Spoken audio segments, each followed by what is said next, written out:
I'm Tom Worthington. I lead the Global Coastal Wetlands Lab at the University of Cambridge, and it's my great pleasure to chair the next session of 3 talks. In one of our early talks from Professor Joe Preston, we heard about the need to streamline reporting and monitoring for coastal restoration and seascape projects, particularly when we start to think about connectivity. And so the first 2 talks are going to present advances in monitoring approaches that will be applied to addressing that challenge. And the third talk will also tackle another major challenge that's been brought up in kind of multiple sessions across the 2 days so far on the need to scale up our conservation and restoration activities in line with global targets. So I'd like to welcome our first speaker, Nathan Geraldi from NatureMetrics. He's going to talk about leveraging eDNA.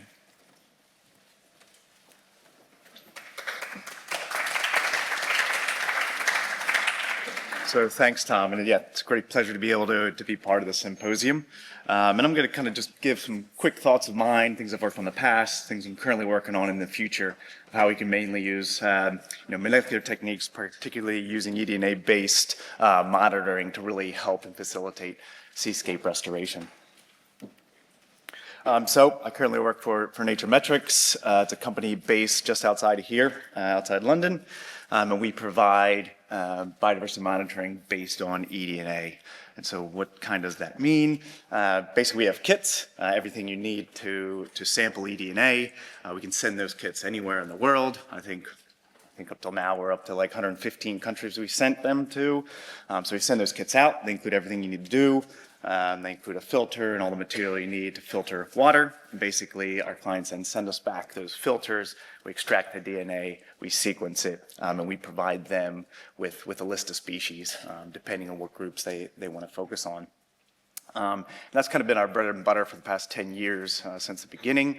But the past few years, we've really realized that, speaking to a lot of clients, that's not enough. The question is, oh, this is great. You've provided this great biodiversity data. It's so easy to collect.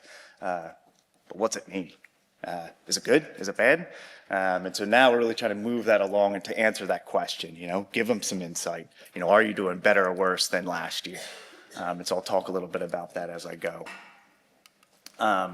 Most of my career wasn't spent in industry. It was in academia, and is kind of relevant, I think, this symposium, why I was excited to join. I started both my master's and my PhD were really focused on oyster restoration in the US. I did it on the Gulf of Mexico. I guess you can call it the Gulf of America if you're into that whole autocracy thing now. And then also on the East Coast in North Carolina. And it is kind of a bright spot, some of our findings, even in the US, where oyster restoration, I think, has been going on for a lot longer. It's still really depleted. And even when the populations are only about 10% of what they were historically, we found really just provide them a good home. You put out hard substrate, and within a year, you have a really thriving oyster reef. There's no need. We spent all this time raising millions of oysters and putting them out and raising them in different sizes, and it really didn't matter because in the end, all of a sudden, there was a couple thousand oysters per meter squared, and so it's really good sign that these ecosystems are still really resilient. I then kind of moved on, and I wanted to look at kind of bigger scale. Use all this data that we're collecting. A lot of times it's only published and then disappears. So how can we reuse that to really look at drivers of community change? Just as an example, where we did this meta-analysis on non-native species. First, we published kind of the results of that, and then we went on and kind of used these global layers to see, are these effects related to other anthropogenic impacts? And we did find some relationships.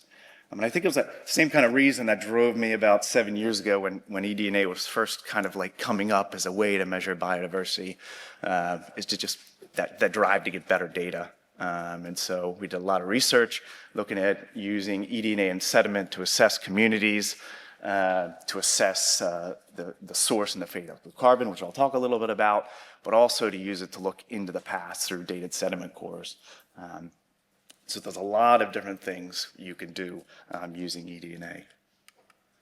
So this is why we're all here, I think, right? We all know we got to bend this curve. We're in a crisis, and we have to do, in my mind, we need to do everything we can to really bend it back and start to restore and conserve our natural resources, right? So what's holding us back? some really interesting talks yesterday. I liked them a lot. They left me completely optimistic. Finances will be flowing into restoration by the end of the day, right? But I mean, from my side, regardless, I'll keep hope. Hopefully things will change. Might not be today, hopefully within the next few years. But, from my point of view, what can I do to, when those finances do flow, how can we maximize the amount of money that's going into restoration?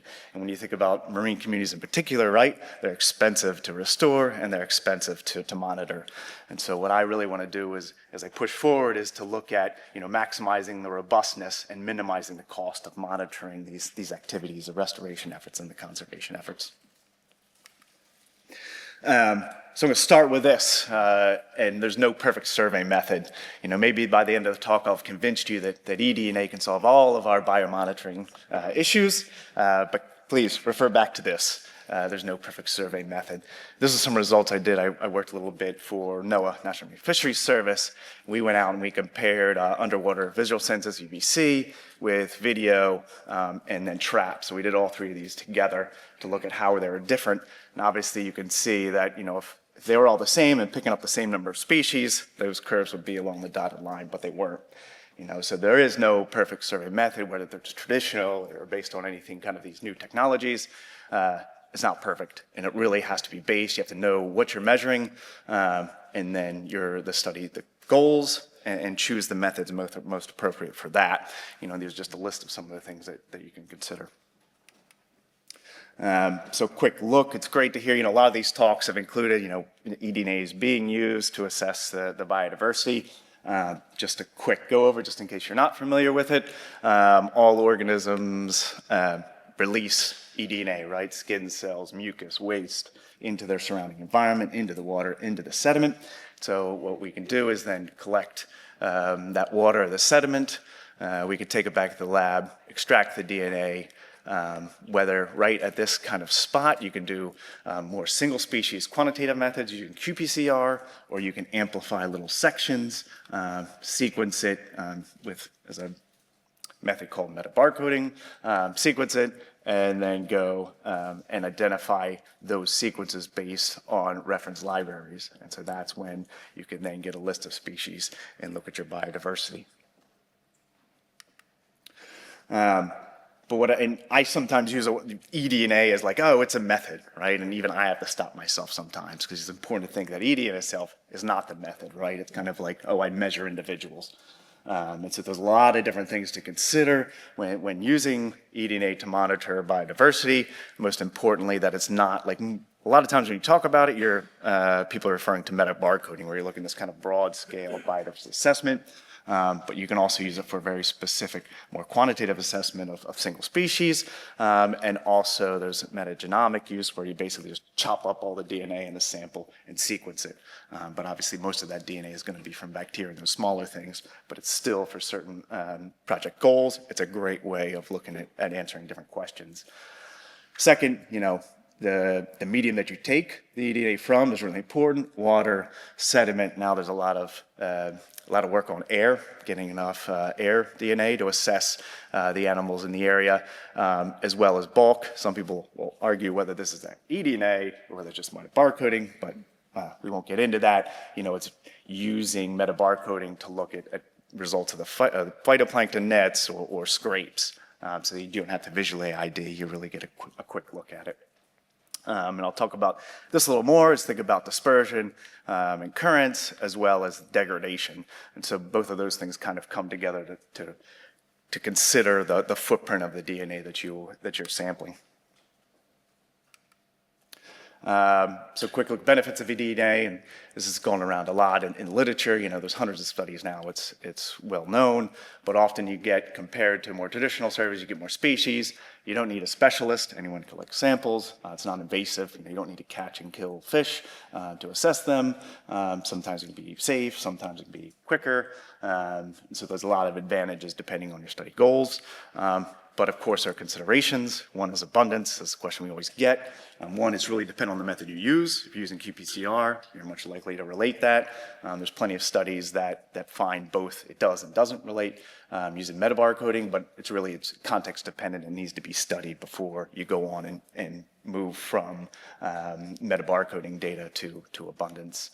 Finally is localization, and I'll talk a little bit about that. So that's kind of that eDNA footprint, how far does that signal travel? And finally, reference libraries, and this is really important if you really want to ID specific species to make sure those are in those reference libraries. They're really good around the UK, really good around the US, but in some parts of the world, they're not that good. And plus, it depends what animals. They're much better for fish as opposed to invertebrates. So how does eDNA move, right? So it's that drift that I was talking about, the dispersion and the current, as well as the degradation that really determines how far that's going to move. And so this is really important to consider when you're looking at results from eDNA-based monitoring. As we kind of think, about the seascape and the source to sea assessments, it's really good to kind of first look at some of the freshwater results. I think it's a little bit ahead of some of the marine data. There's a great study that came out in 2023. There's other previous studies that really showed eDNA is great to assess diadromous fish movement as they go from the river's mouth all the way up into the tributaries. It's a great way to look at barrier assessment, are fish getting past dams? But then what this study kind of focused on was landscape diversity.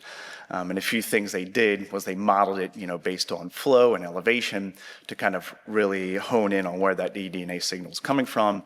And they found that fish diversity in general was highest as you get to the mouth of the river. But that wasn't the case for invertebrates, and this paper also did bacteria, and they found similar results. The bacteria was similar to the invertebrates, that some of those highest diversity areas aren't down below towards the mouth of the river.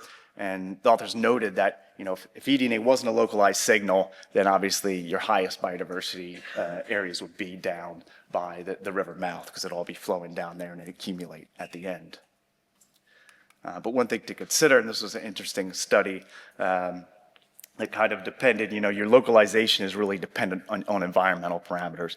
When you have really low flow areas, it's going to slow, there's not much rain, it's a much localized signal. But if you go out and sample when it's high flow, maybe after a rain, you're going to get a much broader look. And this can be bad or good, considering on your study examples. Like after a rain, you're going to get those terrestrial animals, you can even know what's in a broader footprint, right? So now looking towards the marine. This is the classic question we always get. Well, how far? How do you know that footprint, right? So this is a paper that actually just came out, Joe et al.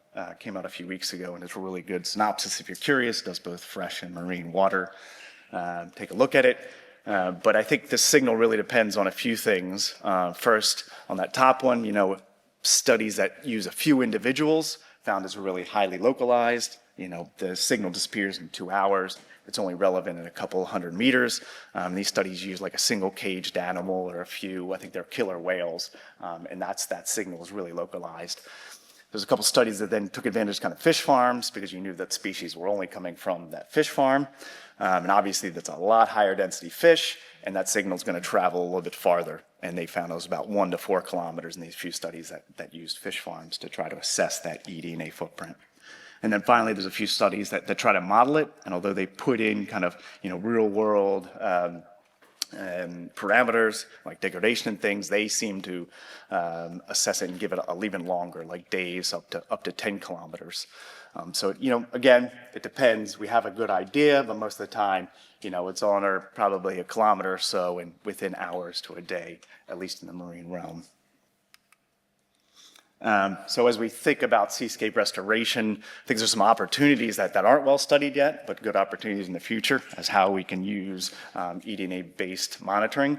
One is these detecting life stages. There's some good studies that show, depending on if you use like nucleic acid, or nucleus DNA from the nucleus versus DNA, mitochondrial DNA, you could start to tease apart whether that DNA came from early life stages or adults.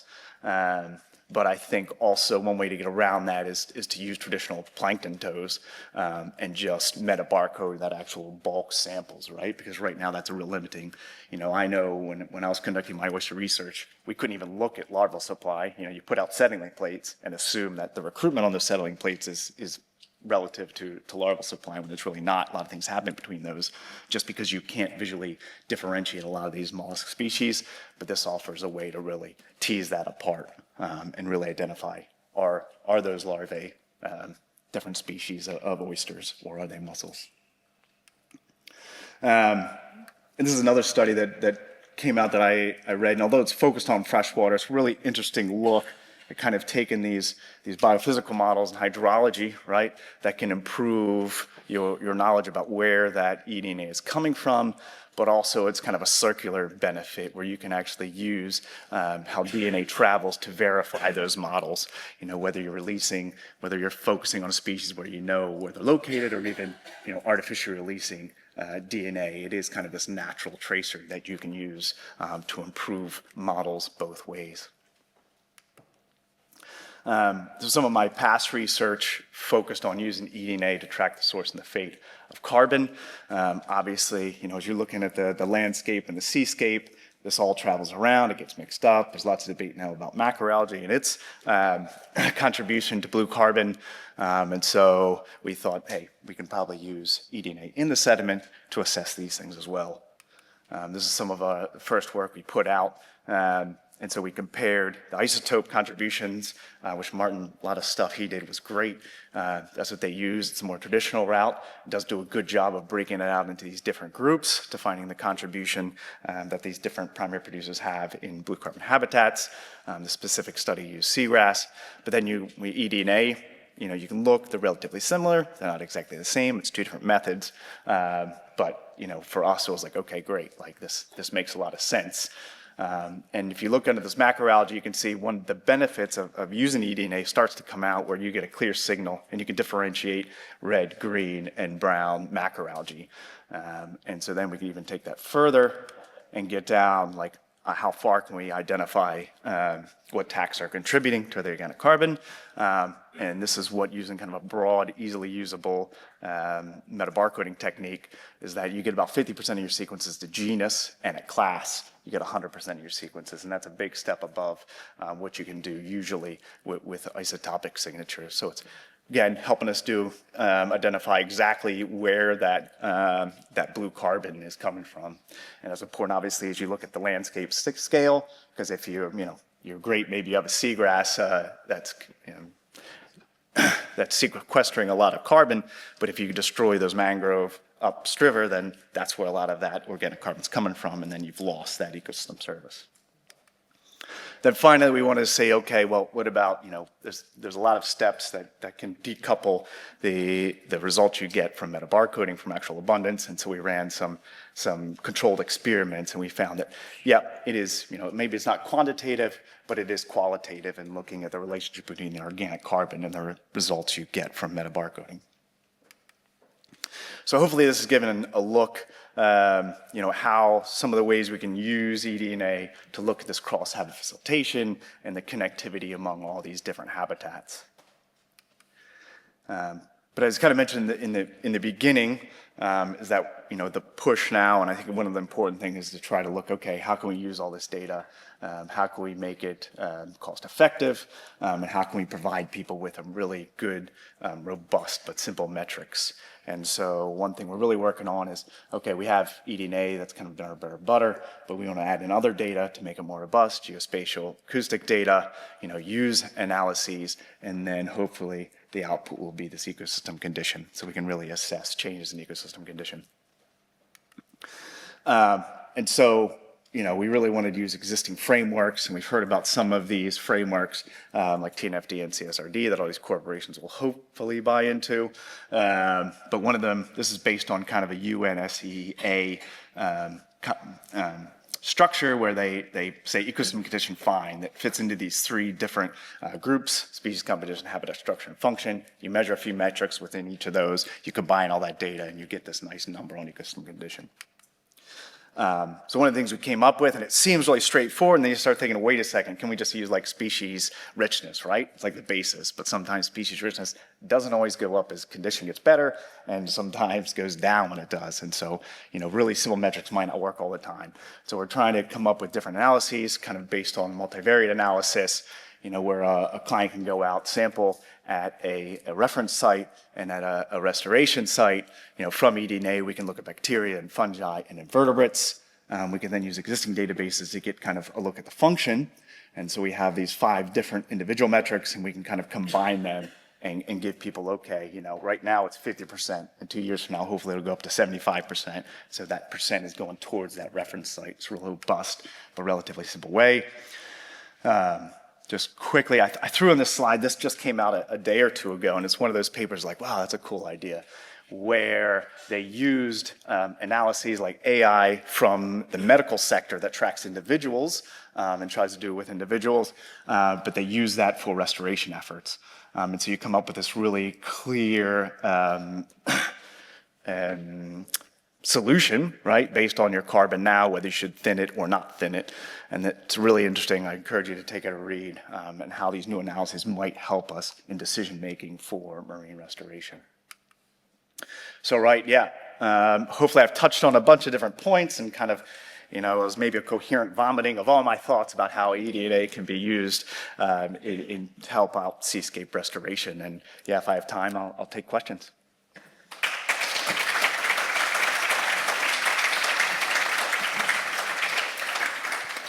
Okay, we've got a few minutes for questions.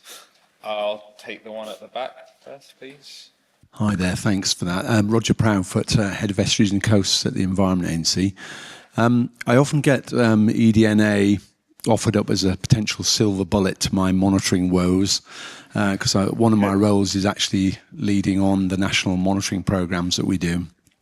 I was just interested in the way that you were describing how you understand the connectivity with eDNA, because presumably that relies upon a kind of basic, that kind of understanding of the natural history of species and habitats at its core, in order to be able to then interpret what the eDNA is telling. And one of my concerns is that isn't being brought out when people are selling eDNA as a solution. And I think possibly it would be a way to kind of draw that natural history need into that basic research that's needed to do that understanding alongside eDNA. So I just wondered if you'd could comment on that. Well, go back to my slide where it says there's no perfect monitoring solution, right? No, it is. And I think that's why I always try to tell people, you're not counting individuals, right? You're counting their traces, and that's really important. Always consider that when you're thinking about eDNA. And sometimes it's always good to compare different methodologies to see how they align. But on the other hand, it's kind of like always trying to bang, square peg in a round hole, because they are different, and they're always going to be different. And to take those into consideration when you're deciding what methods to use. Okay, we have time for one more. Okay, take Rod up front. Yeah, thanks, Nathan. I thought it was a great summary. Really nice to be up to date and hear these other questions coming in. I'm Rod Connolly from the Global Wetlands Project, but from my accent, you might think I'm not from here, where the databases are good. In Australia, where you might think they should be, but they're not. So I'm asking, for fish and invertebrates in the sea, they're quite poor at the species level. Mm-hmm. In your estimation, how quickly is that coming on? I've already started the projects and I've been doing them, and I'd love it if, in 1 or 2 or 3 years, it was rather more complete. What's your take on that? Yeah, it's patchy, right? There's different initiations. The UK, as a UK eDNA working group, they have different barcoding. They're working with Sanger to get, full genomes or partial genomes.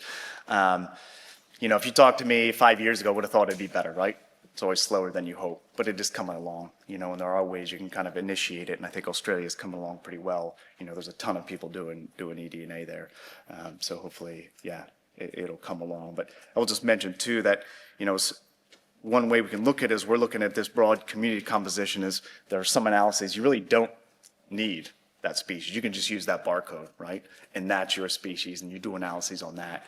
And that's really, I think, some of the simpler ways, and they can be robust too, to use eDNA and you don't have to worry about, and that specifically can be used in those areas where those barcodes don't exist. Okay, thank you very much for a really insightful talk.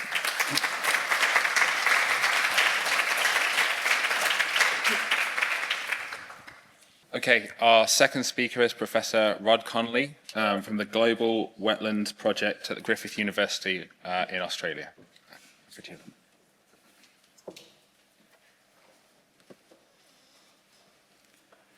Right, thanks, Tom. So we're going to talk about another technique now, still looking to break some of those monitoring bottlenecks. So this is about automation in the monitoring. I'm speaking on behalf of a lot of people over a lot of years here today, and they essentially come from GLOW, the Global Wetlands Project, in collaboration with quite a few people in this audience, actually. And out of that also grew the Fish ID Automation Lab. So I'm giving them fair credit as we get underway. But me, myself, well, actually, what am I? Because a few weeks ago, I was speaking at a conference and I put in my bio, I'm a tech-savvy ecologist.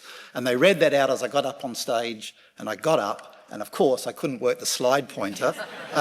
So I'm going to say I'm an ecologist. We'll leave it at that. And to kick us off, I've picked it's coming up towards lunchtime, and it's England, so I've chosen for the meal of the day fish and chips, the traditional meal. But I'm not going to be talking about those sorts of chips. It's going to be fish and computer chips, right? So, okay. So let's get underway then. Let's get underway. So the talk's in three parts. So firstly, I want to talk about a great case study that actually is on the reefs that Elisa talked about this morning, that TNC built in Australia, looking at the fisheries benefits of those restored shellfish. And then I want to talk about a mangrove example of the fish coming back into the restored mangroves.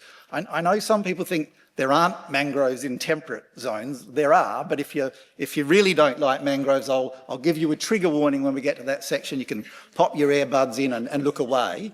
And then the last section, and I'll be really motoring. I want to whip through a whole lot of little examples of where the field is at, because you're all doing such different things. So something in there might grab your attention and think, whoa, that could be useful for me.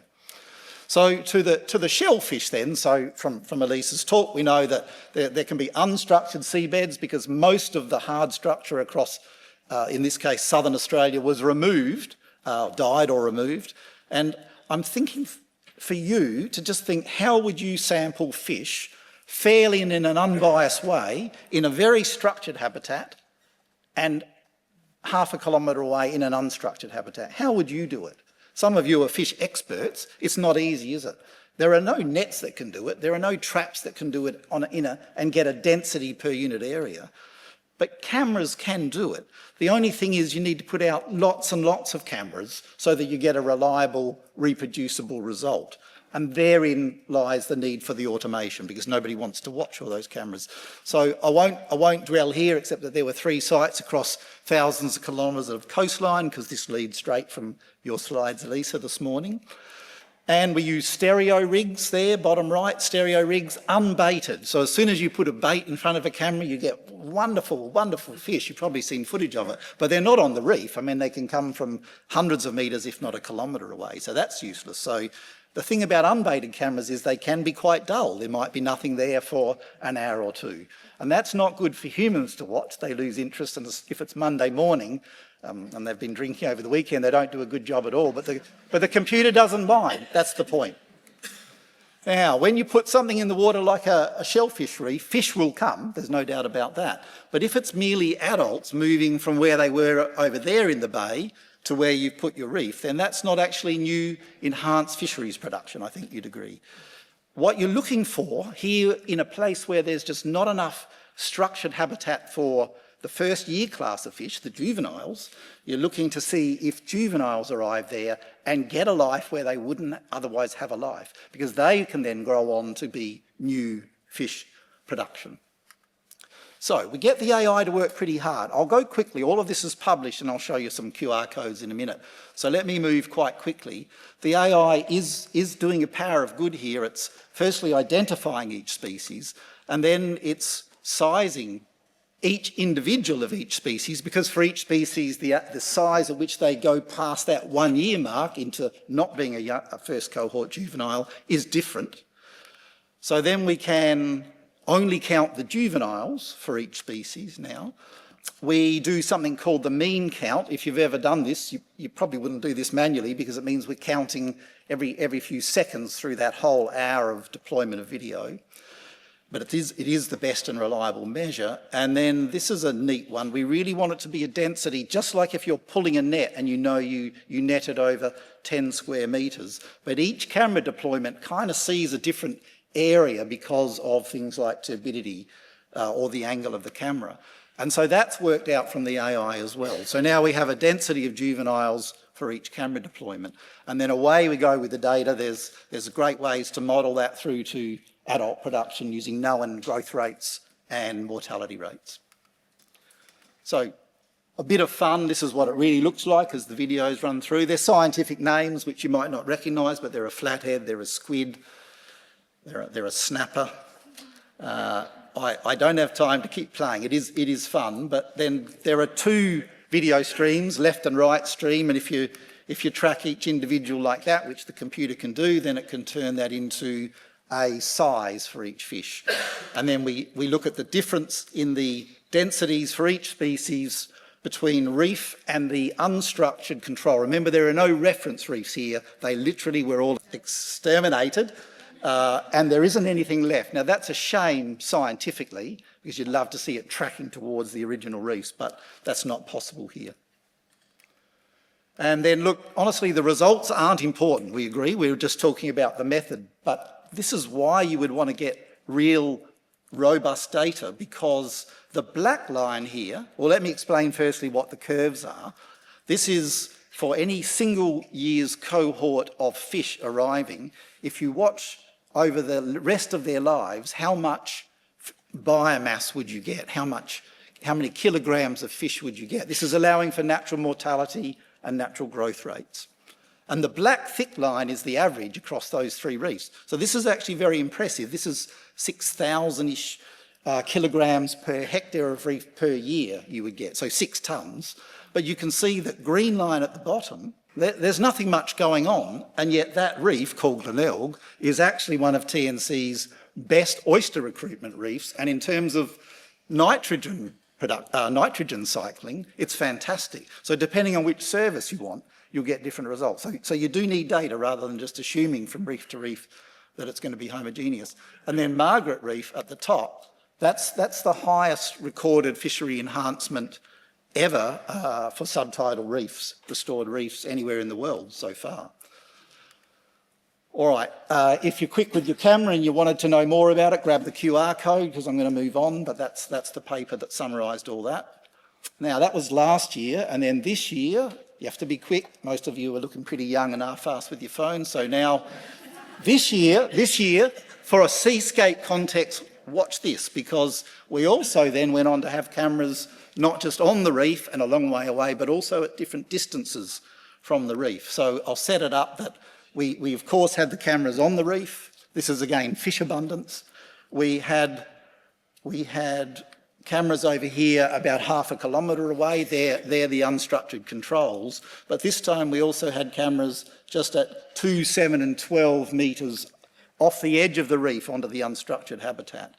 And here's the data for one particular species, a commercially fished squid. So it bounces around on the reef and just nearby, but essentially it's high there, much higher than it is over here, where we didn't expect many because it's nowhere near any structure. So there is this effect, and this is true for many species, not just for squid. I'm going quickly, I know, but again, grab the QR code if you want to look into the details. So this says, this demonstrates that there's in fact a halo effect or a zone of influence or a spillover effect, whatever you want to call it. There's a zone around the reef unit itself where you're getting the fisheries benefits, but you haven't actually had to pay to build the reef there. And it turned out that these reef units are about 20 by 10 metres. So getting a 12-metre perimeter around that actually increases the total area of productive fishery by about 5 times. So it's pretty good value for money. All right, I said I'd use a mangrove example, so I'm going to move now to the second example. It's mangrove restoration, and again, if you want to grab the QR code for this one, I'll just pause there. So this is 2 years ago, came out, and I'll move on now. So this is a study on the east coast of Australia, and we did a space for time experiment. The numbers in orange, if you can see them, that's the age of the restoration when we come along. Now, one of them is 42 years old, so you can imagine I didn't want to start a restoration project and wait 42 years to sample. I like long careers, but that's getting a bit extreme. So we come in where people have done this that many years ago, and then we always pair it with a local natural reference area of mangroves. And we had 2 aims. One was to see how long after restoration the fish would colonise and return to background levels or reference levels. And the other one was to ask whether there's any sort of difference on the edge of the forest or in the interior of the forest. Now, once again, how do you sample fish quantitatively in mangroves? I mean, there are no sorts of nets that can work in this sort of habitat. Now, you might think we're just lazy because it's pretty easy to put out a camera. So I dug out a photo from me in my PhD, which you'll see I'm at the back there. That's really me, and that's hauling a load of mullet onto the shore in a purse seine net. So we actually like hard work. We like field work. We quite like the students like handling fish, but it's not going to work in the mangroves. But cameras can, and so the student Michaela Kitchingman, she puts out banks of cameras on the edge of the forest and then about 10 metres into the forest. And she puts out lots of them, and then she sets them at low tide, and then as the tide comes up, the camera's watching. Now, Michaela had 500 hours worth of cameras like this. We worked out that if she had watched them manually and extracted the data, it would have taken her 3/4 of a year. This is in her honours year, which is only 1 year long. But that did assume that she didn't take breaks for morning tea or lunch or sleep at night. So she refused. I mean, it's hard to get good students, I know, but she refused. And instead she turned and said, well, why don't we use the AI? So this is what it looks like for her. So she was, and you'll see that turbidity does vary, but it copes with that within reason. So it's identifying the fish and counting them, and she had ways of not double counting them and so on. All right. Again, the results are not the point here. It's more about how did she go about it. But in fact, the results were interesting. The fish recolonised almost immediately. Like if you build it, the fish really will come with mangroves in this particular case, and quite quickly. But I wanted to show you from a seascape perspective that it does matter how you arrange those mangroves, because there's a really strong edge effect. Have a look at that. You get more or less, very roughly for most species, twice as many fish using the edge as the interior. So if you want fish, don't build one large stand with hardly any perimeter. However, that could be very good for blue carbon. So that's where we get our objectives right and we do the trade-offs. So. All right, now I'm going to move to the third part, and I'm going to whip through a lot of examples here. If you think I'm going too quickly, most of it's published. You can go and look them up or just chat with me at lunchtime. And the very first video actually doesn't work here. It's that one, and I'll tell you in a moment what it would have shown. It's nothing to do with fish, but it's one of the coolest videos I've ever shot, in my own mind. And this is me afterwards. This is me standing next to the taxi I called in San Francisco to take a 20-minute journey from the art gallery I was at to downtown San Francisco just late last year. And it worked perfectly. It was safe, it was secure, it got me there beautifully and dumped me out, and there was no driver. And the video was from inside that as the steering wheel manoeuvred around people and pedestrians and bicycles. The point being that there is some very clever technology. I am smiling. It's not because I'm a kid with a toy, or no, maybe it is for that. It's because I know that environmental science actually never has the money to produce these incredible algorithms that we use in computer vision. They're literally designed by Stanford and Google and so on, and then a year later they're a bit passé and they don't need to keep them patented, and they they tip them off to the public, this is true, and then we grab them and use them in environmental science. So keep that in mind. All right, what do we use them for? Well, pest detection. So in Australia, the tilapia fish, which is a good food fish in many places elsewhere, in Australia it's an invasive and the managers like to know if it's in their waterway. So we have an algorithm that just detects these tilapia in these urban streams. Talking of pest species, there's a much worse one on the coast of Australia. Actually, it's pretty much a global pest. This one's Homo sapiens, and it's proud of the world's coastlines and pretty much destroyed everything that it touches. And our city council, which has 30 kilometres of golden beaches, likes to know what are the people doing, how many are there. And so we use, this is the same AI just in aerial drones now, which is easier because there's no water clarity issues. And it's actually it's quite quick, isn't it? It's identifying what they're doing and counting those people. My point is that the managers do not want to know about the clever AI at the back end. This is what I wanted to show you. They want a click and point dashboard where they can interrogate the data, see what people are doing, is there any change through time. I'm just going to let it run for a few seconds. All right. So that's what you want, isn't it? Often, that you want the data rolling into your iPhone and tapping away like that. We can do that for crabs. And I guess this is above water cameras where it's identifying crabs on the left. In this case, it's identifying individuals and tracking their movement.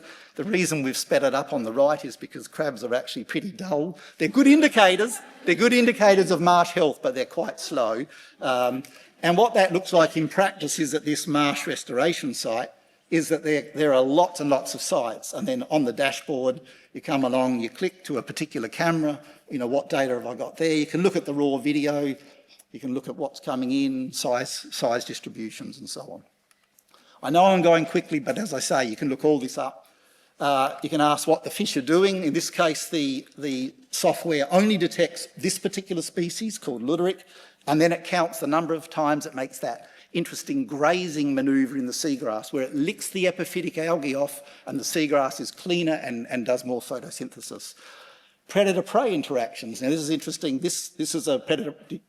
Did you see it? I'll slow it down.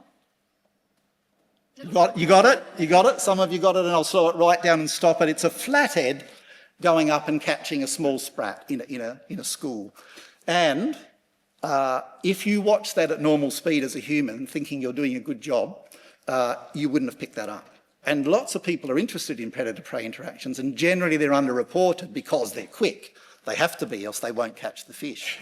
But the computer is watching every frame, and it can actually see that a flathead suddenly moved towards another fish, and it can flag that, and then we can watch it as a human if we're interested.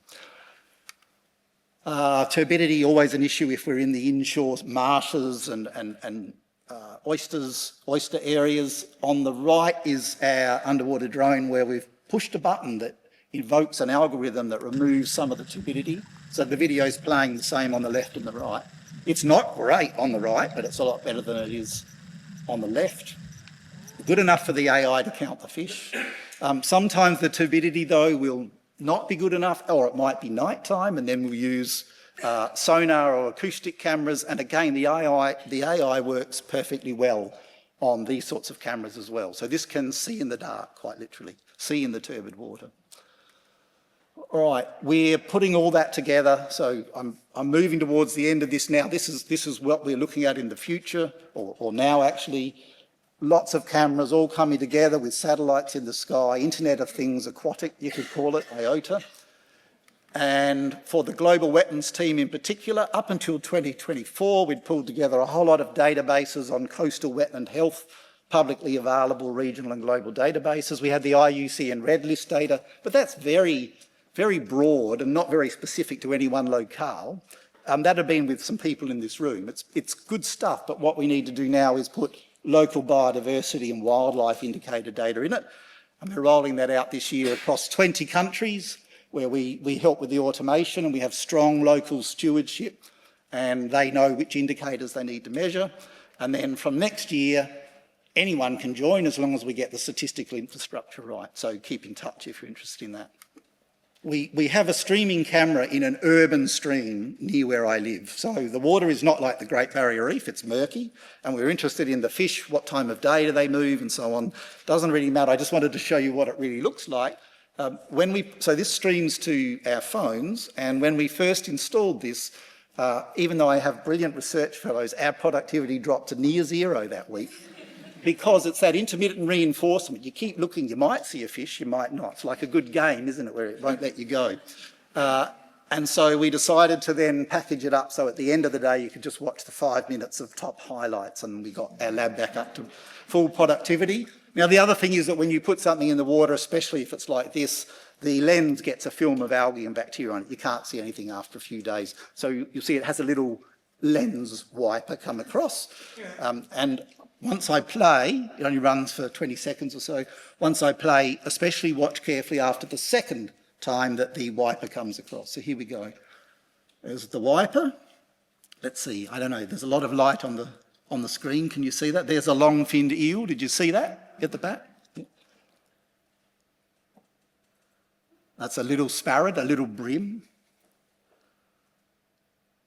It's exciting. There's another one, a bit bigger. Well, moving in the same direction. And now the wind. Now watch. All right. Someone up the back. What was it? Someone down the front. What was it? Tom's got his warning sign up. I don't have a lot of time. You'll have to be quick. Oh, good call. Could have been. I was in Australia, but it's not a platypus, and it's not actually that closely related to a platypus. Mind you, not much is. It's a monotreme, isn't it? So, anyone else? Right, okay. It was a bird. It was a bird. It was a cormorant. It was a cormorant. Prize goes to... All right. Last slide. Last slide. So this is the world's most magnificent fish living in... It lives in seagrass, but it's not because of that I show it. It's because around 20 years ago... Oh, so this is leafy sea dragon. It's related to a seahorse. It has its eggs, therefore it's a male. So it's a pregnant male. It's in that family. And... the marine park designers were working out how big to make their marine park so they could fit the home ranges of these animals in there. So we were tracking them around with little ultrasonic pingers. But we did notice that each individual had special facial markings. And so like a lot of fish, although mullet, you know the story, a mullet all look the same to us, but to mullet they all look really different. And we all look the same in this lecture theatre. And they go, oh, well, humans look the same. Well, these are guys, we worked out that we could identify them individually, but this is about 20 years ago. We literally went down with a dive slate and were hand drawing it. And my point is that now the AI just does that beautifully, and now we'll recognise these individual leafy sea dragons, and you can have it in a database, people can upload, citizen scientists can upload. And I wanted to point out that these publications, they're more or less 20 years ago. I started with the classic English dish. You might argue with that, but fish and chips. So I'm going to end with a small song from an English band about being 20 years ago. It was 20 years ago today. Sergeant Pepper taught the band to play. All right, thanks, Tom.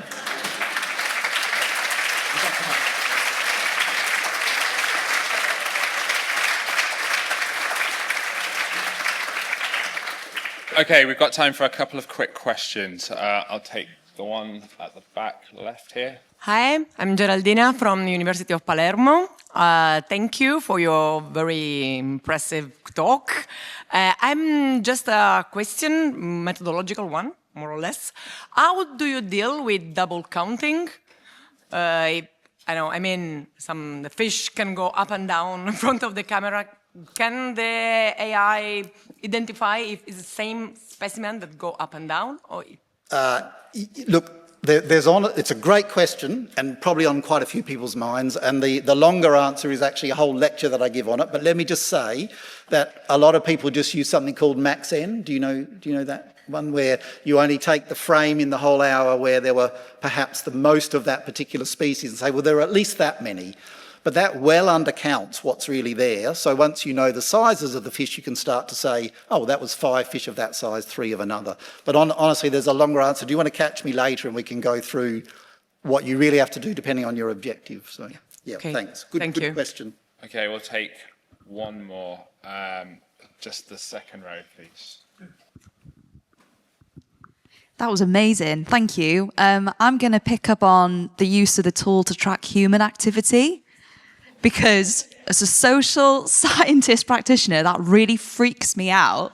And I can see the benefits in terms of perhaps tracking like health and safety and supporting health and safety regulation, or even maybe kind of enforcement and managing activity in MPAs, for example. But have you got any thoughts around the ethics of using it for that purpose, and how that might impact people's ability to enjoy spending time at the coast? I'm going to answer in two parts, Tom. The first one's a bit cheeky. The only people that ever ask that are people that do things wrong and they're worried they're going to get caught.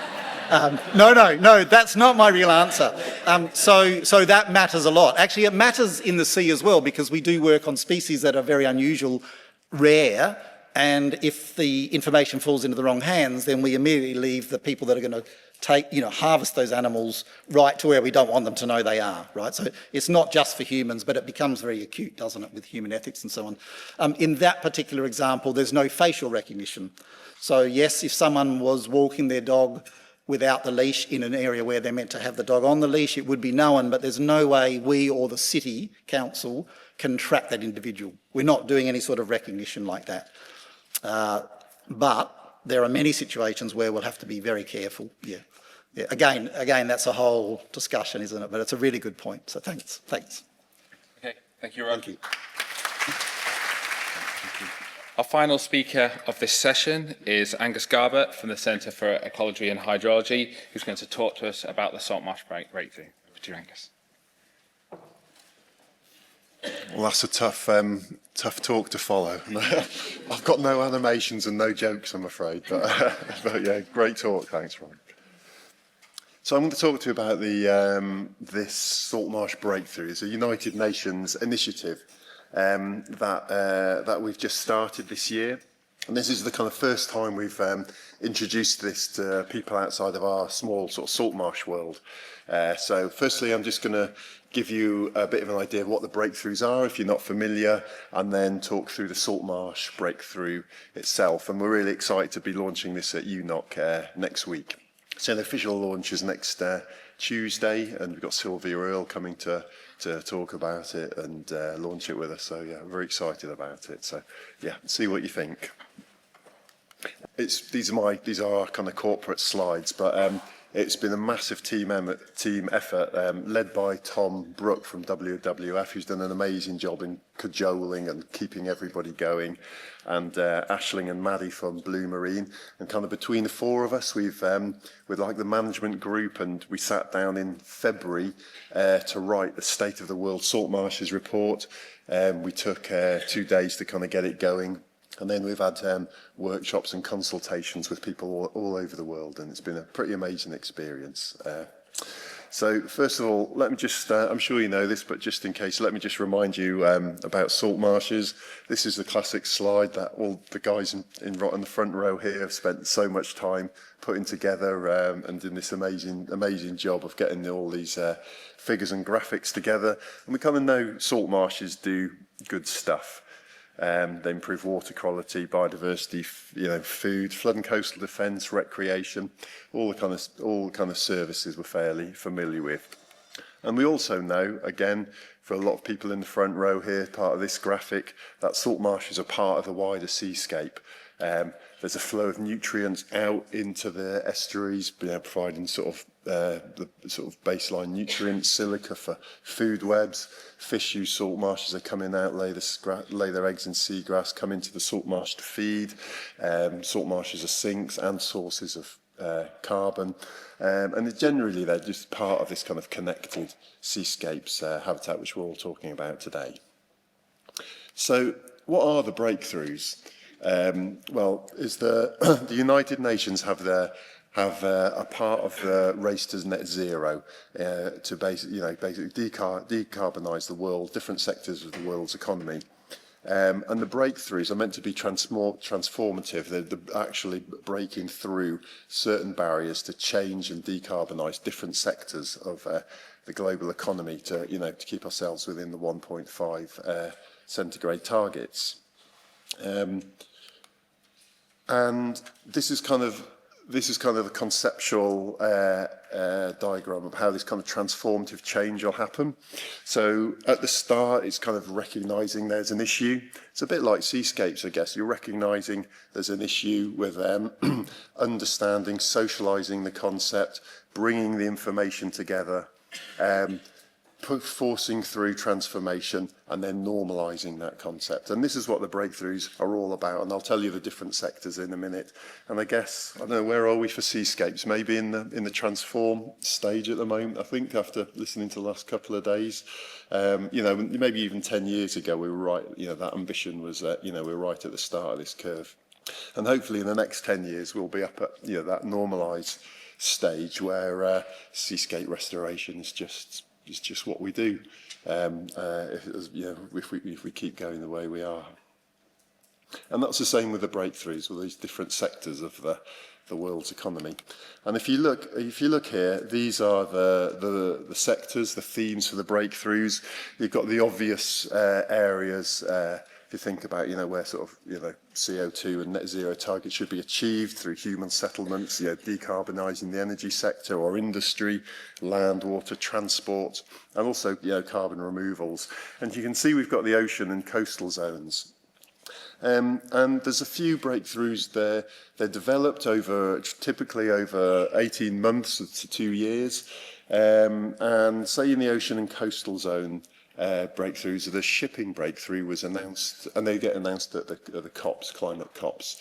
So in 2023, the shipping zone breakthrough was announced, and they developed targets to decarbonise the global shipping industry. You know, like 95% of the world's trade comes, you know, across the water, and the targets were to decarbonise 5% of the world's shipping CO2 emissions by 2030, and then this target's being developed for, you know, 2050 goals as well. And within the ocean and coastal zones, there's a mangrove breakthrough. There's kind of mitigation breakthroughs as well. And there's a mangrove breakthrough which Tom's involved in, and a coral breakthrough as well. And you can see here they've been launched already, and there's a lot in these breakthroughs about just, as I say, socialising the kind of understanding of mangroves, capture carbon, coral reefs, you know, all the good sort of goods and services that these habitats provide. And there's ongoing work as well on the seagrass breakthrough, and that's kind of the targets and goals and are being developed there. And just to think about the mangrove breakthrough, because that's published at the moment, the mangrove breakthrough is supported by international governments, by non-profits and finance institutions. And that's really important, because to get these breakthroughs published, there's a kind of a three-step process. The first process is to understand, say for mangroves, where are the mangroves in the world? Kind of all the great work that Tom does in his mapping and his team. Then what's the potential for restoration? What's the extent by which we can expand mangroves? And then, so that's the kind of state, and then there's a State of the World's Mangroves report published every year, which kind of refines the data, brings in scientists from all over the world to kind of get those figures together. And then the next stage is setting targets. So there's two kind of targets. One is the kind of policy targets around how this is delivered, and then the other one is about the financial targets, how much it's going to cost. Which is, you know, we talked about, you know, finance and the kind of the blockers. That's kind of the most important one. And by having all these kind of three sectors together within these breakthroughs, you can raise eye-watering amounts of money, actually. And within these breakthroughs, there's a lot of pieces to it to be able to deliver large-scale global restoration. So there's financial roadmaps, and you can see here the mangrove breakthrough. They've kind of divided it into these different sectors where it's creating value from mangroves as they stand at the moment.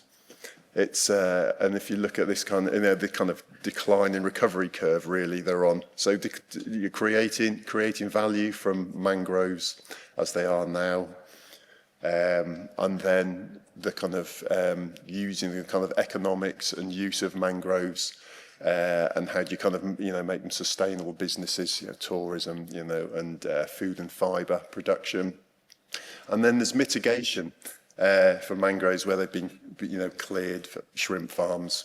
And the final one is creating value from mangrove restoration, which I'm going to guess is where a lot of we're at the moment. How do you create value and bring in finance for through carbon credits, biodiversity credits, and all those sort of areas. So it's really the sort of theoretical sort of pipelines for this are well worked out now within the mangrove breakthrough.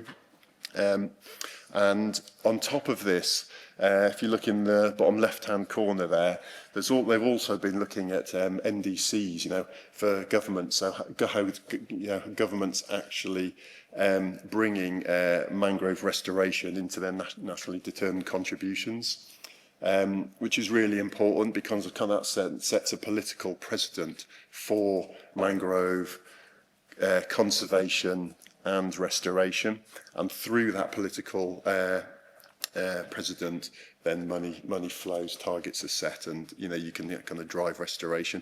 And most importantly, it provides confidence for these big financial institutions to kind of invest in these schemes.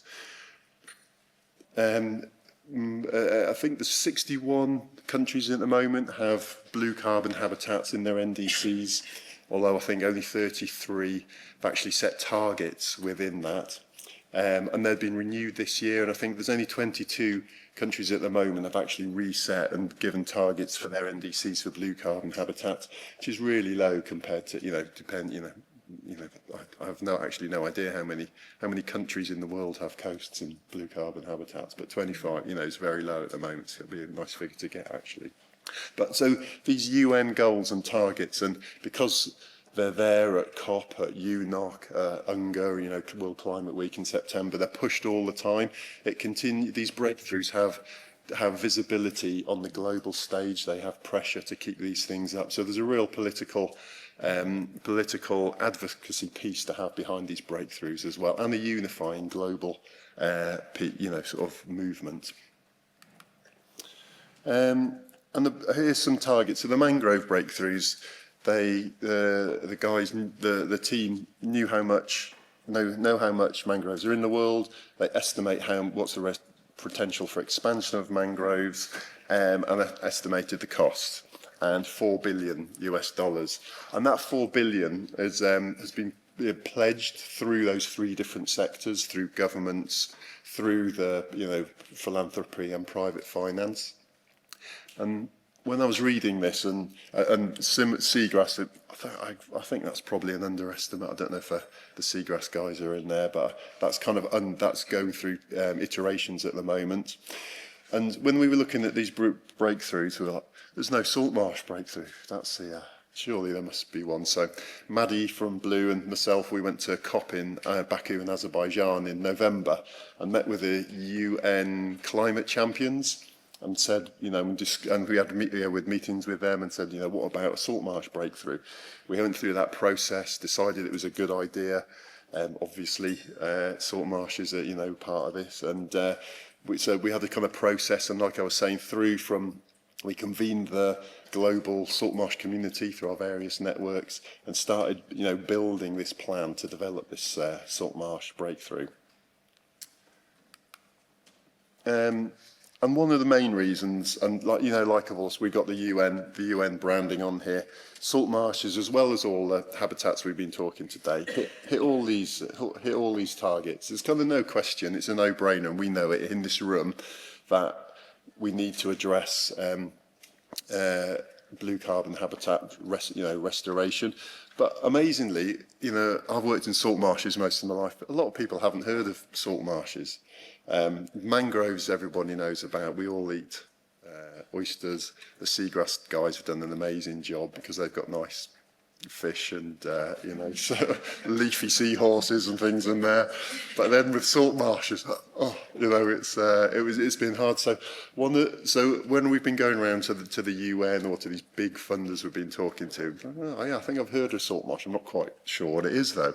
So we've had quite a job in kind of really raising the profile of this kind of underappreciated habitat, although real vital habitat and huge contribution, especially to like flood and coastal defence and carbon stocks as well.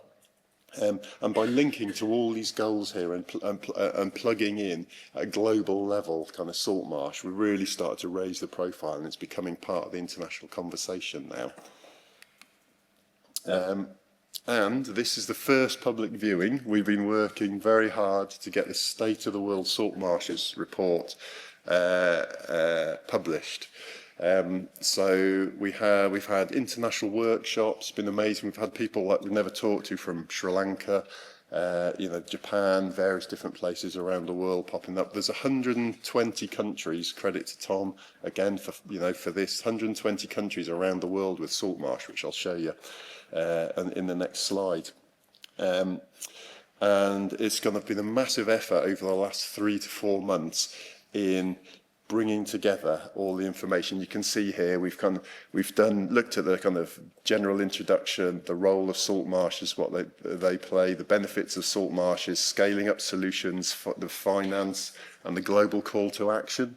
Kind of a really nice summary document which you can push across the table, which kind of summarises the current state of salt marshes, the habitats, the biodiversity.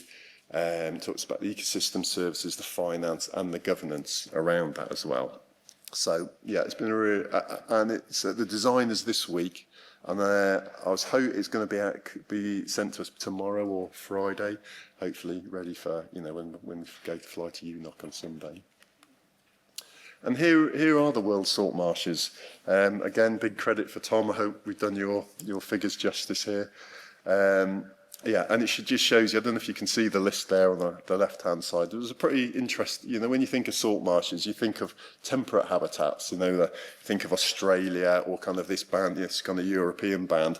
But notice through that kind of subtropical band as well, there's lots of salt marshes there in, say Korea or in Sri Lanka, that would be the guys we've been talking to, or up through the Gulf of Mexico, America.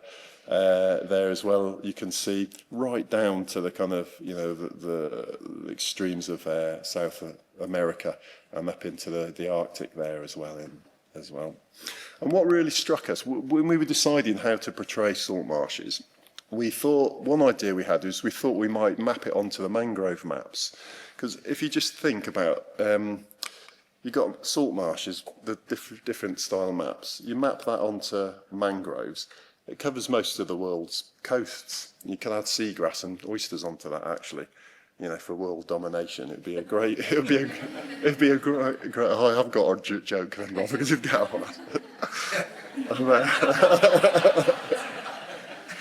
Yeah. So it'd be it'd be a really powerful thing to do, wouldn't it? Just if we're thinking about, building the habitats that we're all interested in into this kind of global profile. And we have been talking, or we're kind of just really inspired by these conversations we have of bringing the breakthroughs together at some point. Because one of the things, if you think about the finance and the discussions yesterday, is that although the money's there, that 4 billion, has been pledged for mangrove, they're having a real hard job in deploying it. Speaking to one sort of foundation who had 500 million, but they've only been able to deploy 6 because the projects aren't shovel ready, all the kind of barriers in place. So if we combine the breakthroughs, if we kind of had a combined portfolio of seascape projects rather than working on their individual ones, we could really start. Investors could then kind of look and invest across a portfolio of seascape habitats and do that at scale. So that's kind of, and just like very briefly talking to Tom, the mangrove guys, they're kind of thinking of that as well. So at some point, get into that stage when we've aligned all our different habitats in the same way we've been doing for the last 10, 20 years in individual habitats, in the UK, bringing that together and, investment at that sort of level, that's an ambition as well, but, we're only just getting started. And we've got some really cool case studies from around the world as well. I can't see it on here very, very well, but we've got some from Argentina, They're despairing at the moment. There's no policies in place in Argentina for saltmarsh restoration, nothing happening. Got some really cool cultural experiences and things happening in the Venice Lagoon. China, amazing turnaround from losing salt marshes at 26 square kilometres a year to now restoring them at, was it 39 kilometres? They've been square kilometres of restoring. So China have done an amazing job in turning restoration around. They're really enthusiastic and engaged in this as well. And then something about the cultural significance. So we're really keen to kind of go across all these kind of kind of stories and try and tell these stories to kind of sell the concept, sell the idea and the values over and above just the race to the net zero. And we've got some calls to action as well. It's about NDCs. It's about sort of getting through this. We get salt marshes at the seat of the table at the very highest level. It'll be at all the COPs now. To treat it as a priority sort of global ecosystem for, to contribute to net zero. And just like there's a global mangrove alliance, there's we've got NORA and the European sort of alliance for oysters.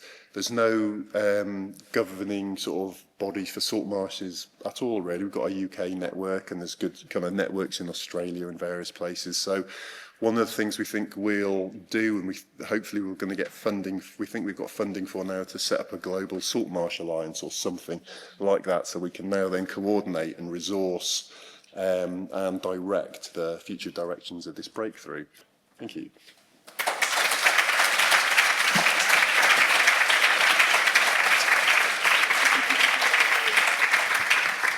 Okay, we have time for 2 quick questions. Okay, I'll start off. In terms of developing the Saltmarsh Breakthrough, what are the kind of major information barriers that we currently have? The first barrier is knowing how much to restore and where to restore. We know now, well, through your work, we know where the salt marshes are in the world, but then the estimate at the moment is between 0.8 million hectares and 3.2. It's like a 3 million hectare gap there. So one of the main barriers now is to actually understand where we can restore, how much can we restore, and that's a major exercise. And then from that, the next thing would be how do you finance that? And the difference with salt marsh to the other habitats is a lot of salt marsh restoration salt marsh loss has been either through erosion or through land reclamation or agriculture. So there's a whole kind of different suite of issues we need to address compared to kind of the licensing and mangrove or oyster or seagrass planting on mud. We've got engage a lot more with kind of livelihoods and agricultural practice and coastal defence for salt marshes. So yeah, I'd say understanding the possible extent of restoration and then working out how we can actually deliver it. Okay. Question down on the left. Yeah, Will Manning from the EA. As part of that role, I'm also the national contact for the Habitat Compensation and Restoration Programme, which has done a lot of the managed realignments around the English coast. So again, poster 16 has a bit more information. Thanks for that, Angus. It looks wicked. And you mentioned from the mangrove that 4 billion kind of coming out of it, and then you've told me the figures of how much was available to deliver, but they couldn't spend it all because there was none of that pipeline. In talking to those folks and from your own experiences with salt marsh and finances and things, delivering realignments can be kind of 5, 10, 20 years from start to end.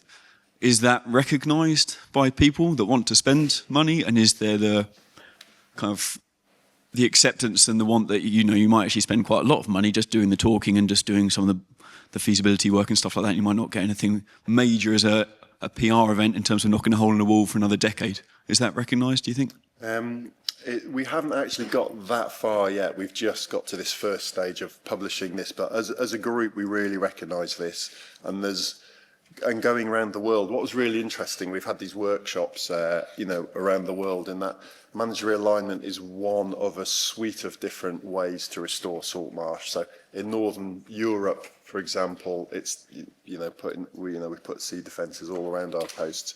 But say in Australia or Sri Lanka or India, I've been talking to the Department of Environment in India, and they've just mapped their salt marshes for the first time, and they now are starting to think about restoration. And a lot of that is the restoration there. Is basically land degradation, misuse, overgrazing, or just people driving and wherever it's like cultural changes as well. So it was like you, I was really focused, my own little world of managed realignment and restoring in the UK. It was really great to get this kind of international perspective. So I think what the first stage will be to go to the low-hanging fruit. Where can we go to where the policies are in place and the opportunities are there to do things quickly? And then, we'll take that slice off, and then we'll go to the next level, and then there'll be the more difficult managed realignment 10-year jobs in future. Thank you.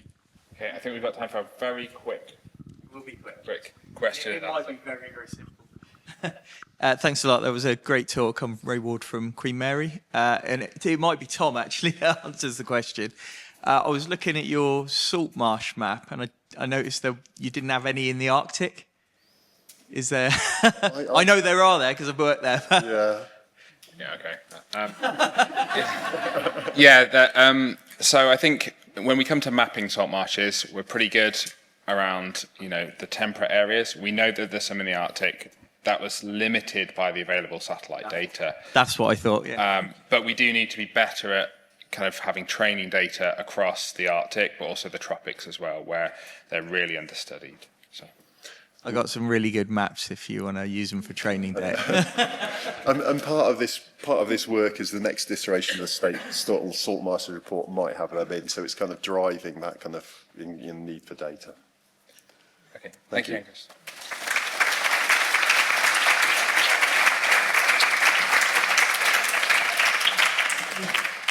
Okay, so thank you to the three speakers for three fantastic and engaging talks. Can we just give them all one more round of applause?